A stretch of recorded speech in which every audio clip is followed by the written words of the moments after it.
Hey, what's up? Welcome to episode number 1014 of Locked On Raptors for Tuesday, September the 7th. I am your host, Sean Woodley of RaptorsHQ.com.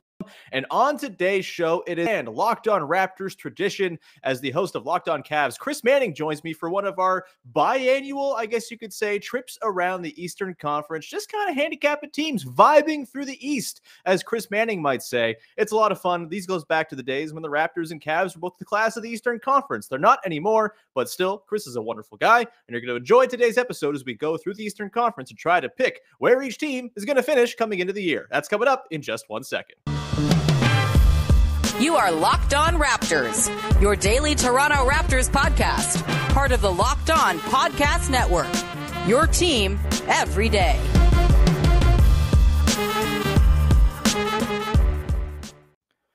Well, what's going on? Sean Woodley here from Locked On Raptors, joined by Chris Manning of Locked On Cavs. Chris, how's it going, man? It's been a while. And, it's going good. It feels good that we're getting to do this. The people obviously have been, demanding that we bring this back. There's been an outcry from the general public that you and I vibe through the East. We talk about this weird conference. I just did an over-unders pod, just kind of wading our way through it. Kind of did a little draft of that with some folks, and I still don't know what I think of this conference. I think it is. There are two teams I think are really good, and then the rest I'm just like you could convince me of a lot of different things. So I'm excited to see what you think about a lot of this. Yeah, so we are going to dive into 1 through 15 of the Eastern Conference and just kind of, hit on every team, hit on what we thought about their offseason, hit on where we think their sort of range of outcomes will be. But of course, we'll start with the two teams that we cover, Chris, because you got to start with the big stuff up top. Let's start with the Cavs, because the Cavs have been, I think, the busier team this offseason. The Raptors had some high-profile losses, in particular one high-profile loss in Kyle Lowry. But, the Cavs have been wheeling and dealing all over the place. They obviously picked high. They had Evan Mobley come to them at number 3. They have signed Lauri Markkanen in a sign and trade for some reason that I don't understand. And they traded away Larry Nance in the process, which seems like a downgrade to me. But who am I to say what Kobe Altman is doing? Let's just dive into the Cavs here, Chris. Was their offseason good? Are you happy with what they've done? Obviously, they're more talented and better set up for the future than they were when the offseason began because they got Evan Mobley. But where are you at with sort of the way the team has been built here? Because, Colin Sexton's still there. Ben Simmons rumors still fly around, even though I don't really see how much that makes a lot of sense. It's been a bizarre offseason. Kevin Love for Ben Simmons. Who says no, Sean? Who says no?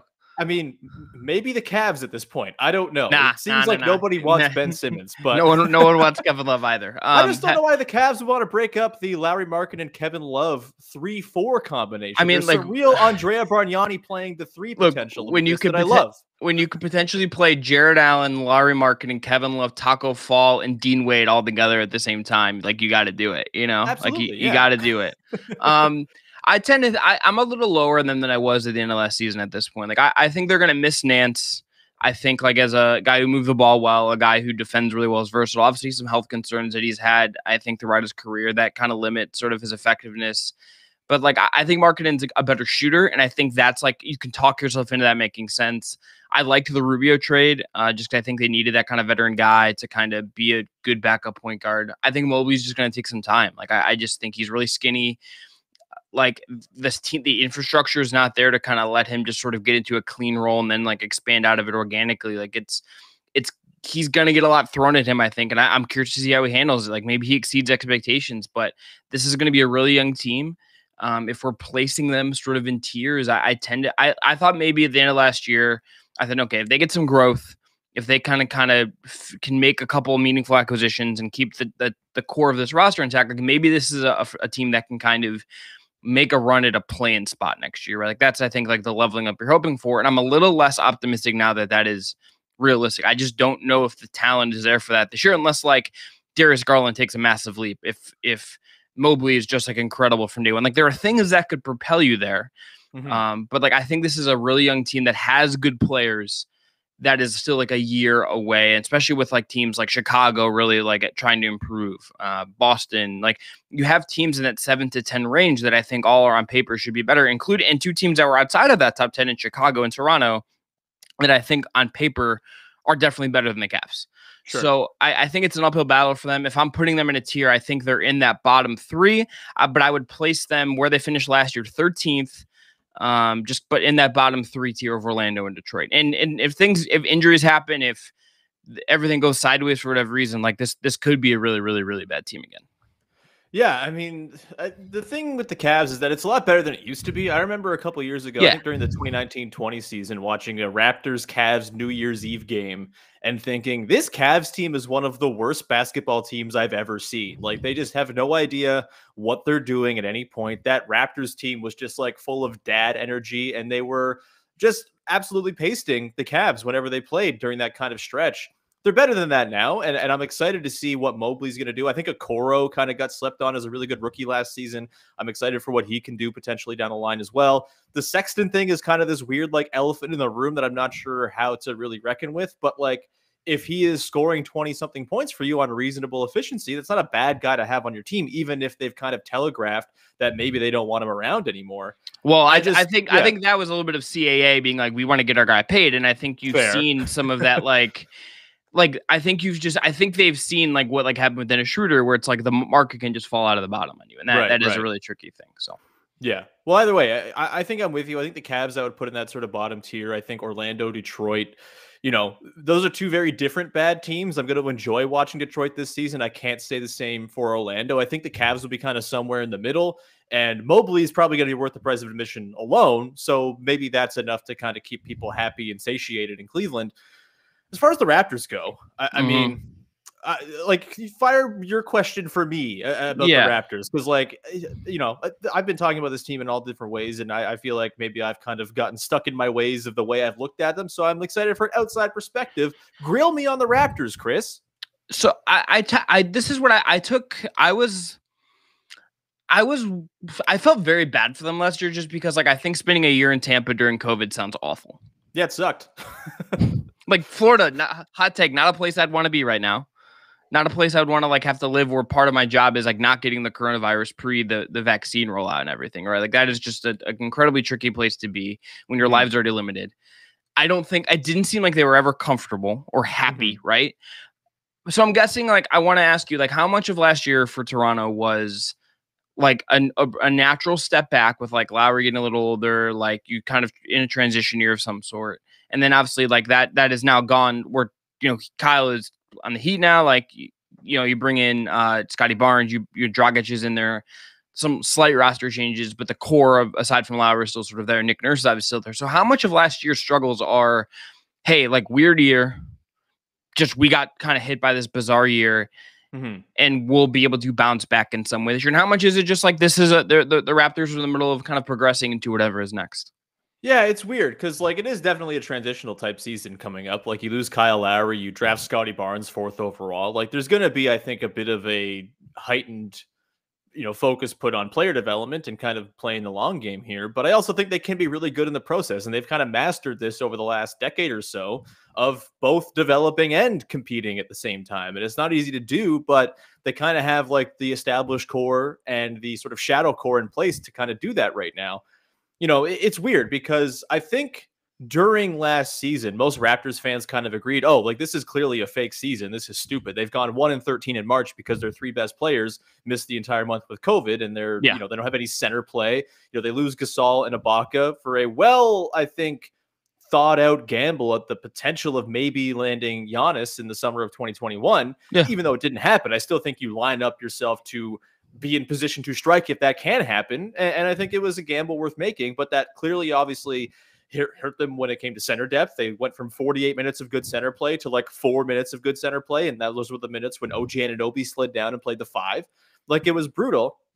And then, by the end of the season, things had gotten so far off the rails and they were so depleted and so injured and so racked with COVID that I don't think anything in the last couple of months really means anything for this team other than the fact that they brought Khem Birch in and he looked like the best center they've had since Pete Chris Bosh in some moments, or at least it felt like that in comparison to Aaron Baines. And so, it's they're going to be not the sort of top 4 Eastern Conference contender that we kind of know them to be since 2013. They're going to, I think, struggle at times this year. It's going to be more of a hope they can get into the play-in type of thing. But I don't think that's a bad thing necessarily. And I think there's lots of reason to think that they were a pretty good team in disguise last year that just kind of ran into circumstance more than anything. I mean, they turned their season around in the middle after a really brutal start, a 2-8 start. They ended up pulling to 17-17.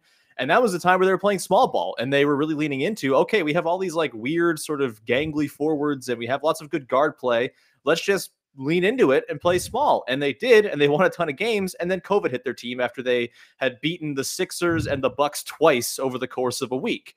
And then everything was lost. And so, yeah, you lose Kyle Lowry, you lose some of that sort of, cachet that you would have had. But at the same time, like Fred VanVleet's a very good player. Pascal Siakam quietly had a very good season last year and really returned to form by season's end. But because narrative, people still kind of assume, oh, Pascal's just the guy from the bubble and nothing else. And all he does is spin, which is obviously stupid. And then you have OG Anunoby, who's kind of like the wild card in all of this. And if he kind of makes good on the increased usage and stabilized efficiency that he showed in the back part of last season, you're looking at a guy who could really kind of change the floor and ceiling of this team. So, yeah, it's not going to be the same as it's been, but I don't think it's going to be bad. And the lack of expectation going in kind of makes it fun and interesting. I'd kind of peg them 7-10 in the Eastern Conference. I kind of think they're going to be in the play-in one way or another, whether they're hosting it, whether they're going on the road to play somewhere. I think either way, they feel like a play-in team to me. Am I overestimating, do you think, what the Raptors can be? I think I like the infrastructure. Like I love VanVleet. I love OG has become one of my favorite sort of kind of non like star guys. You have Siakam pilled me where I'm just convinced that he's like fine and good and like we should stop like freaking out over stuff sometimes. The center play. I mean, if you just get good center play, I think that's the thing. I guess like I wonder like is Malachi Flynn like ready? Like I just thought Suggs felt like such a Raptors guy and like. I wonder what Barnes is giving you in year one. Like, I think he's really interesting. He was when I saw him in Summer League, he was much longer than I realized. And he's enormous. He's just like a freakishly long dude. And like there's some very fun stuff you can do with that. But I wonder, like, is Flynn ready? Like, what is Dragic's sort of involving? Like, there are questions that I think that are fair, but like you have Nick Nurse, a really good coach. The infrastructure there, I think I would just say that I would guess that the ill-time injury to VanVleet.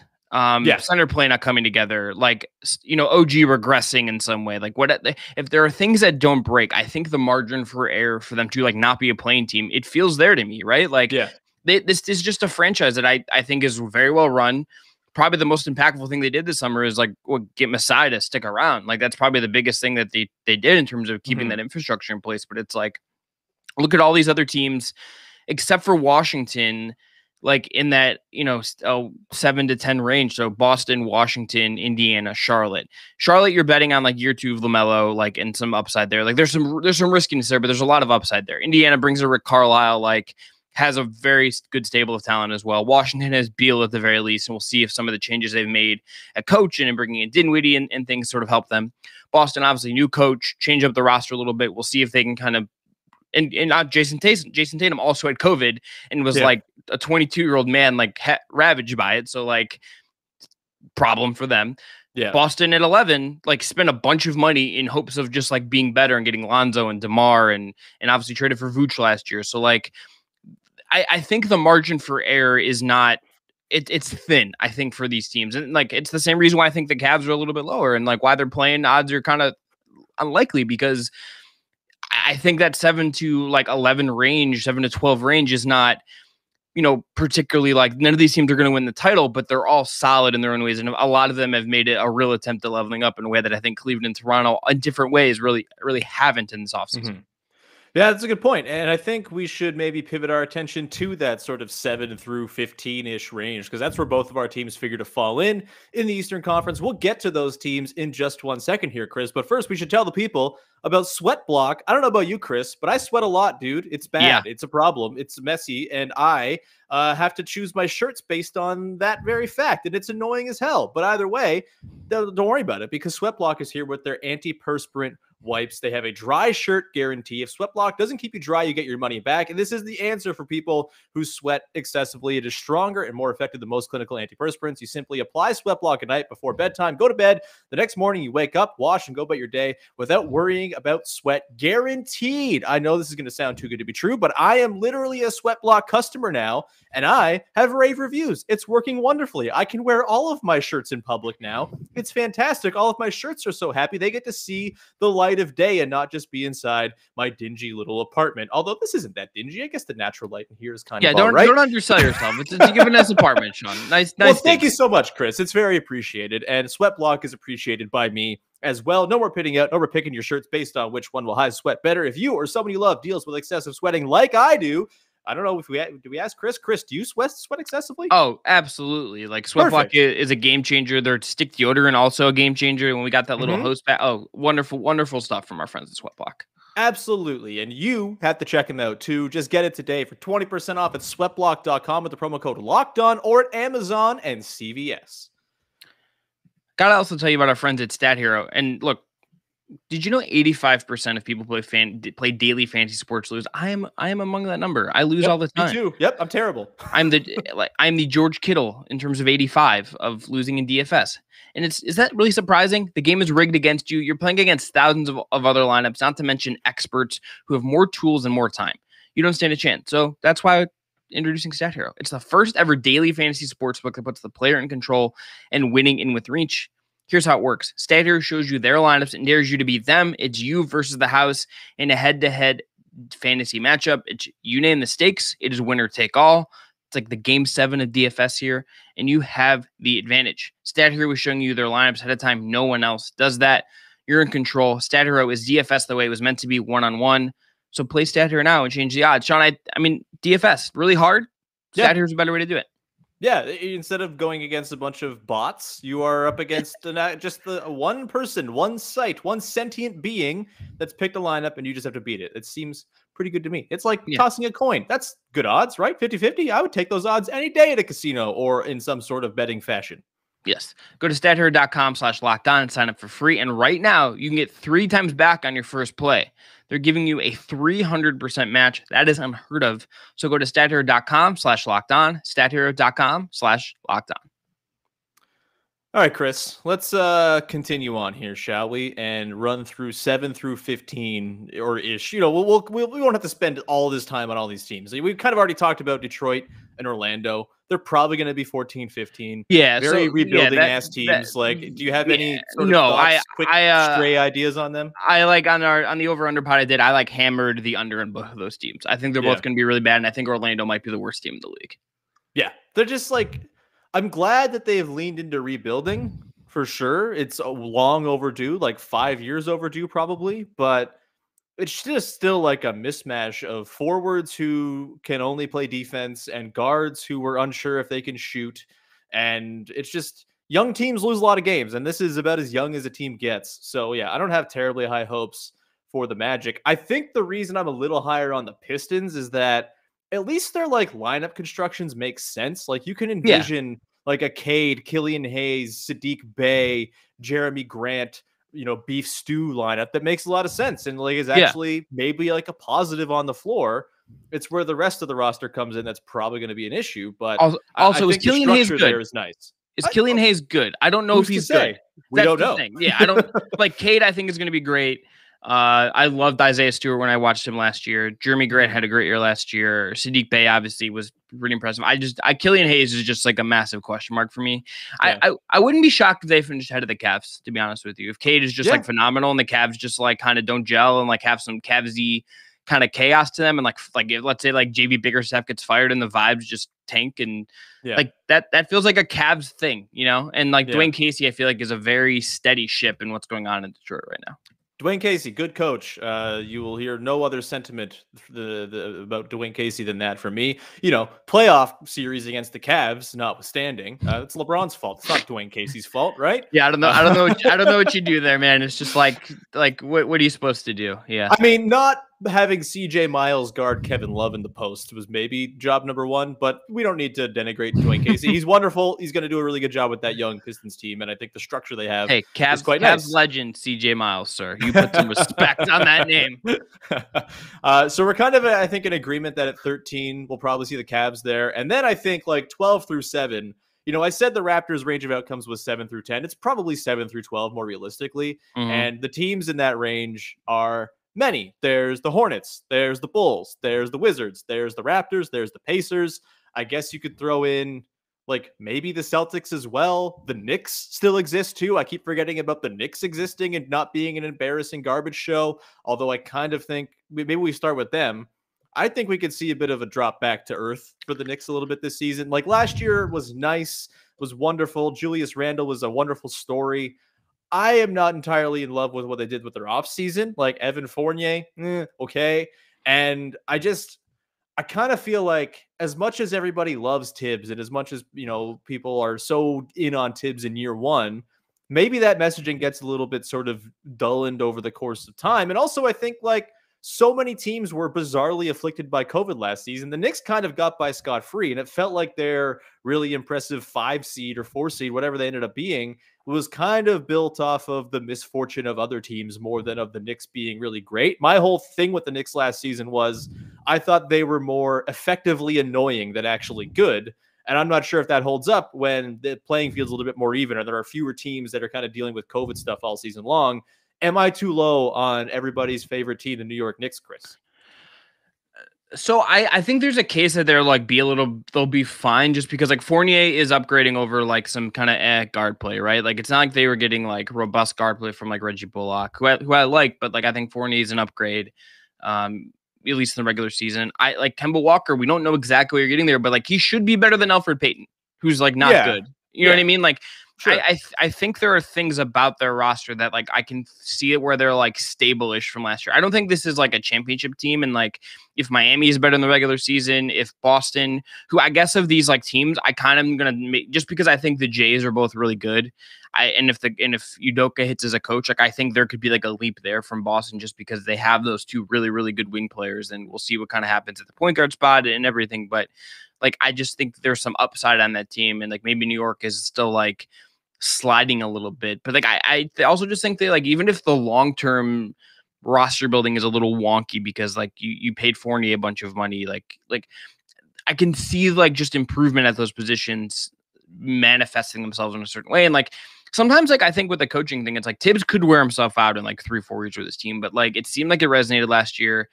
The guys that really helped Julius Randle, I think Kenny Payne is the assistant coach who worked with him in Kentucky and then now works with him with the Knicks, is very well thought of.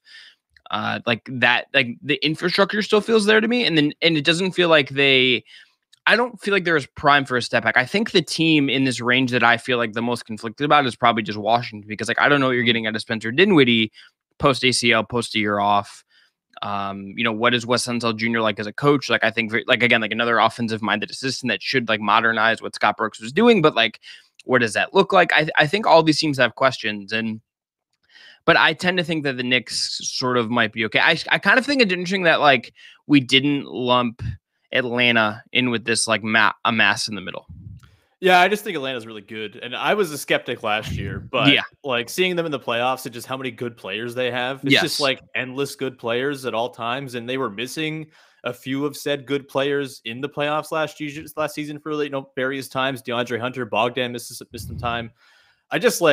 I think Atlanta is going to be like a final segment kind of team where we dig into the sort of top of the East. Okay. I just think like, I don't know. They feel like a team that's going to rack up a lot of wins, even if maybe they have like a ceiling in the postseason.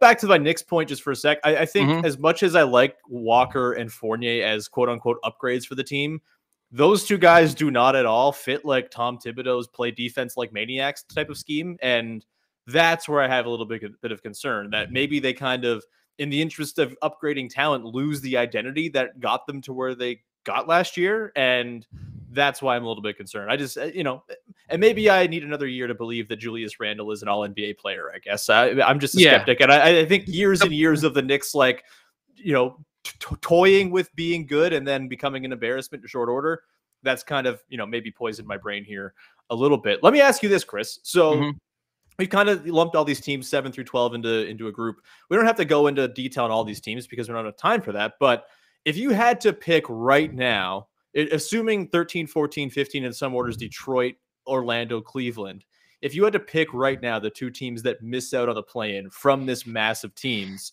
just, gut instinct reaction, who do you have missing out and being in those 11 and 12 spots? Washington is one. Yeah. And then I think I would get it down to Charlotte or Toronto for the other. Yeah, fair enough. I think... I don't feel good about the Toronto one. I like Charlotte. I think James Borrego is a really good coach. LaMelo Ball rocks. Like they have their infrastructure is also good. Like they have a bunch of good players. Just like this is competitive.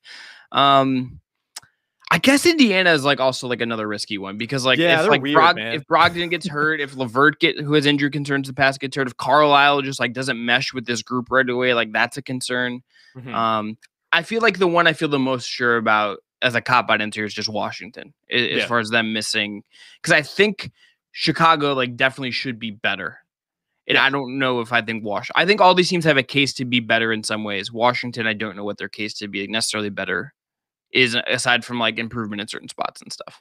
Yeah, I think Washington I would put in there too. Beal's amazing. And you mentioned maybe Wes Unseld comes in and fixes the offense a little. I don't think the offense is really the problem there. It's the fact that they have exactly 0 good defenders on that team. And I don't know where they're getting stops from. I guess Hachimura became a pretty good defender last season. But if, Hachimura is the anchor of your defense, that's probably going to be an issue. So I'm going to say, I would say the Wizards 12. And then for me, I think Toronto, Charlotte, Indiana are kind of the 3 that'll be fighting for that spot. I think I kind of trust Toronto's defensive floor. I trust Nick Nurse more. Nick Nurse is also a good coach. And my thing with the Pacers is yes, Nate Bjorkgren was a bad coach for lots of different reasons. But if one of the things that the Pacers didn't like was the fact that he yelled a lot, they're not going to like Rick Carlisle either. It's but they are getting with just a more intense version with maybe some of the less problematic parts involved. Yeah, has won a title, and they are getting TJ Warren back, and they'll have so it's I wonder if there's just a little more. I don't know. That could just be extremely goofy and weird. A lot of these teams could be extremely goofy and weird. The Celtics, we haven't really it's weird for you and I to go through a Celtic. Hi, John Krause, if you're watching, hello. Yeah. But for us to go through a pod here and not kind of not really throw some stuff at Boston because it's kind of wild that they're trying to put the Al Horford thing back, in the Al Horford magic back in the bottle, so to speak, as a fix. And Robert Williams has to prove that he can play more than 20 minutes a game and stay healthy and still be effective. There are questions there. It's just sort of hand gestures at Jason Tatum and Jaylen Brown. They're very good. The Jays are good. So I would say of this, if we're lumping them into the 7 through 12 range, I would say they're the most likely team to finish in the top 6. I think that's fair. And I think the Bulls are probably in that. Those are the 6-7 teams to me. And maybe we should pivot to those teams and tell people about a lovely sponsor before we do that, Chris. And that lovely sponsor today is rockauto.com. I don't know about you, Chris, but I'm a dum-dum when it comes to cars. I have no idea what I'm talking about. I don't know where things go. I went to the mechanic on, what day was it? Friday? I don't know. I got an oil change, and I'm lucky that nothing was wrong with the car because I would have gotten fleeced surely if a part needed replacing because I don't know what I'm doing. I don't know what parts go together. They tell me how things all work, and it just goes through one ear and out the other. But Rock Auto is here for the do-it-yourselfers, the people at home sort of worried about mechanics fleecing them, and everyone in between. And they are making you save a lot of money on parts. It's just as easy as that. They are a family-owned business. They've been doing it for 20 years, and their prices are reliably low for every customer. And it's not just prices. You get choice with rockauto.com. Most mechanics will have one version of the part you need, whereas Rock Auto is going to have brand specifications, prices to choose from, and you get to pick the part that works best for your budget and for your vehicle. Go explore their easy-to-use website today to find the solution to your auto part needs. Go to rockauto.com right now and see all the parts available for your car or truck, and write Locked On in there. How did you hear about us box to know that we sent you? Amazing selection, reliably low prices, all the car parts you will ever need at rockauto.com. All right, Chris, let's round this out and go through, I guess, the contender class of the Eastern Conference. Obviously, the defending champion Bucks are there. The Nets are there. The Heat are there after their offseason moves, I would say, if a little bit of a tier lower. The Hawks are there. the Sixers are there, I think. Who knows? I don't know what's going on in Philly at all. I think that's a good place to start because I firmly have two teams that are in the top of the top, and that's Brooklyn and Milwaukee. Yeah.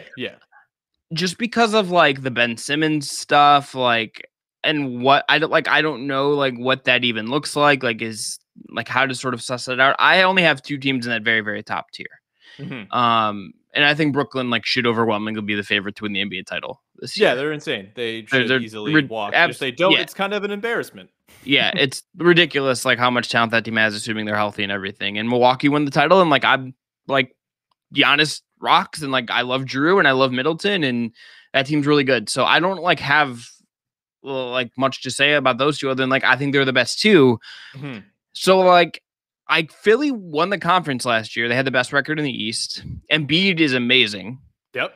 I just like the Simmons thing of it all is sort of just like are you gonna be able to trade him? Can you like put him in like Philly seems like the worst city to like have him like show up and play in front of.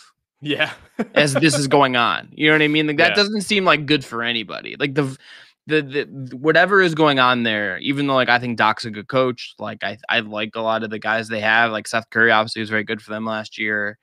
Like, I don't know what to do. The Simmons thing just makes the Sixers just like this amalgam of chaos in my head almost. Yeah.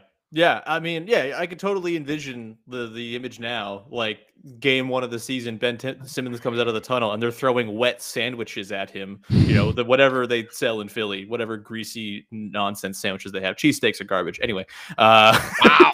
Just throwing at Philly hate today, but that's fine. It's buried in the back segment. Maybe all the Philly people have tuned out.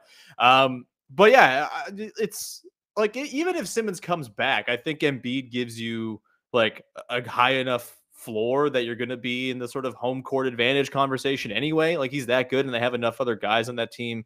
You know, maybe you get some, improvement from Maxey if he's still there, I guess. And Thibault maybe learns how to shoot a jumper once. And then, maybe Jaden Springer, who, God, I love Jaden Springer around draft time. Maybe he comes in and is like a surprise rookie. If you're hanging your hopes on Jaden Springer, not the best thing probably, but Embiid is so good that it kind of is hard to talk about this team. And I guess, your team's been involved in the Simmons conversations. The Raptors, I guess, have been tangentially tied to them. The Blazers as well. Is there a single Simmons trade that has been sort of circulated out there that if it goes down, you would say, oh yeah, the Sixers are markedly better?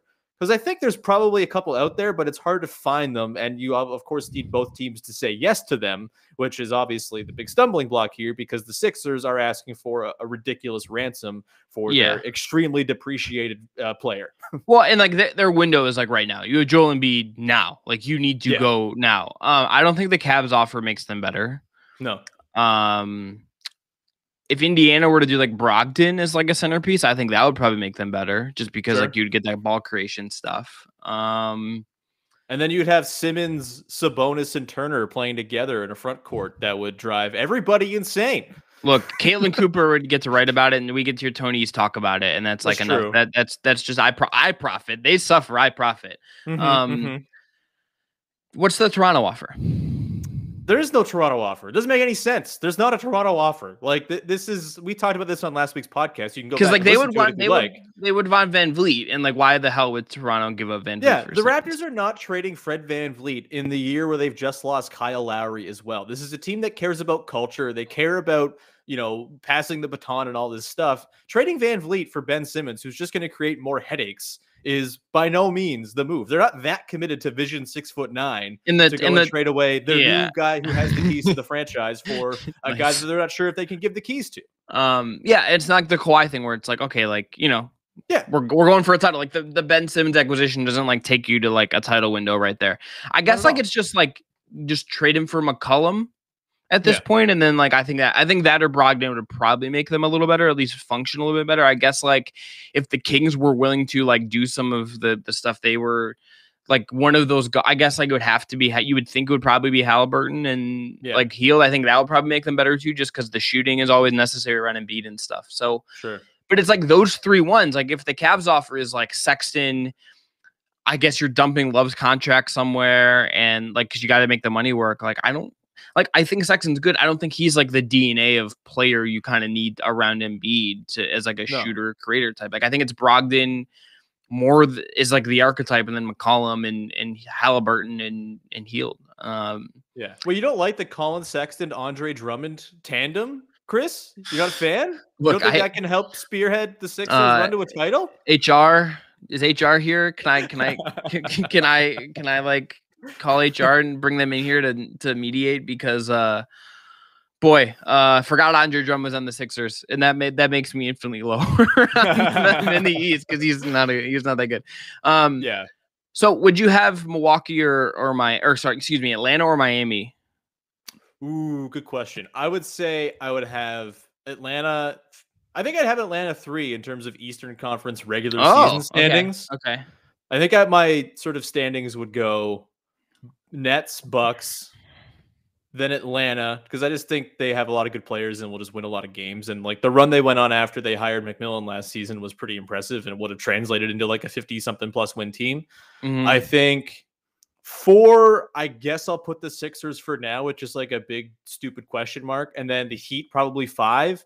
Although I think the Heat are probably the 3rd most playoff dangerous team in the Eastern Conference at this point, if that makes sense. We're like a cliche of ourselves in agreeing with that, because like the Heat culture, the Heat playoff thing is like, but it's like, yeah, like I have Kyle Lowry. He's very good. They have Kyle Lowry. He's on that team now. Kyle, Jimmy, and Bam is like annoying as hell to play in a playoff series. And then PJ Tucker just like shooting 1-3 a game and defending everybody like a monster. Like, it's gonna be a good team. Like, yeah, and like if Tyler Hero bounces back at all, like you have another useful guard. Like the DNA of a really good team is definitely there. And like I think their lack of depth could hurt them in the regular season wins wise, but like when you get to the playoffs and you're playing 7 guys anyway, they have 7 very good guys. Yeah, they're all like kind of old. Like Lowry and PJ are both kind of old, and like I mean, like they're still using a roster spot on Udonis, and like Markieff Morris was like a offseason acquisition for them. So like, I also just feel like they're a team that like someone random is just going to end up like mattering for them in a way that we're just like, it just happens. Like, like Gabe Vincent or something like that. Yeah. Like someone we're not talking about now is just like, Max Strus becomes like the new Klay Thompson or something garbage like that. Yeah. I mean, maybe they actually can rehabilitate Victor Oladipo, which feels like a massive if. I forgot Oladipo's still there too. Yes. Yeah. But it's like they have Bam, Jimmy.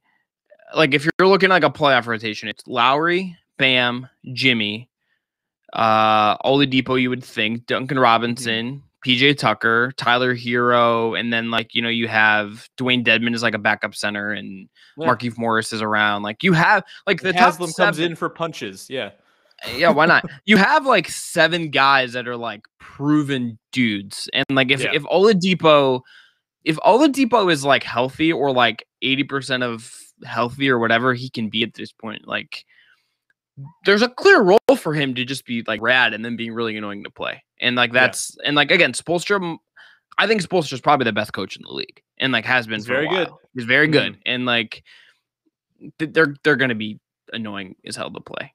They're just like I mean like I think a little of the shine feels rubbed off because the Bucks just kind of handled those demons last year in the playoffs and just kind of cruised by them. But like I just kind of think like, they'll, barring injury and barring like age catching up with Kyle or PJ or, you know, like if they get a freak injury to Jimmy or Bam, like they'll probably be really, really good.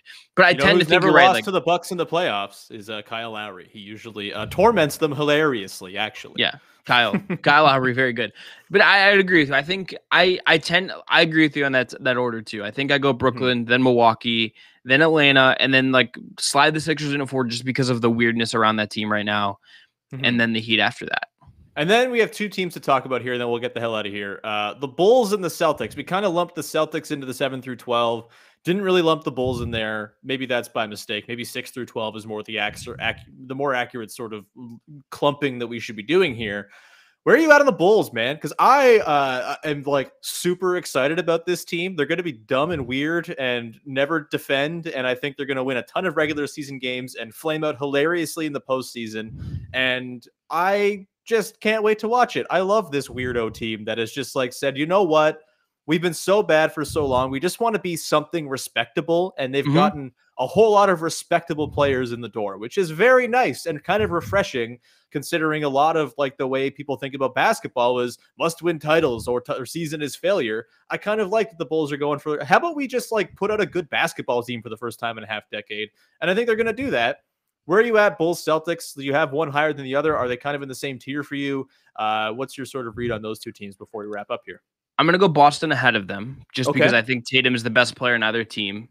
Sure. And I just think the world of him and Jaylen Brown, and we'll see about the rest of it. And I just need to see what happens with the Bulls. Like, there's so much riding on Patrick Williams. Yeah. He is a massively important swing piece for them. Their roster is still a little wonky. Like, what is Kobe White's role in this team now? Six man, I guess. But they signed Caruso, and Caruso is better and like legitimately a very good defender who can shoot and like handle the ball a little bit for you. So like, sure. I think Lonzo's like maybe like not underrated, but like is also like I think good. DeMar, I think has people that like I could understand if you like didn't watch a lot of the Spurs the last couple of years if you're just busy or like not like you're watching other teams or whatever. You don't want to watch depressing 34-win basketball. Yeah, look, I love Jakob Poeltl, and so like that's my vibe right there. That's my dude too, man. Love Jakob. But like DeMar has become like a really good playmaker that he just like wasn't with Toronto. He just is now. And like if that carries over outside of San Antonio, like they have the ingredients for a really good team. Levine is a ton of fun to watch. But I kind of need to see it, and I need to see what the defense looks like because like if Vooch is your backline center, and DeMar for as good as he is, like isn't a great defender. Oh, he's Levine is not a good defender. Like has improved maybe a little bit, but like isn't good. Like you're banking on like Lonzo and Patrick Williams like holding up your defense, and that's like really hard. And then like again, what does the rest of the roster look like? Do they I mean like I'm asking just I guess I have to like do they miss Laurie at all? Like I don't know, but I tend I mean I just like the shooting and like some Bulls people that I've talked to are like a little higher than him than I tend to be, and right. I don't know, man. It's quite a weird team in a lot of ways.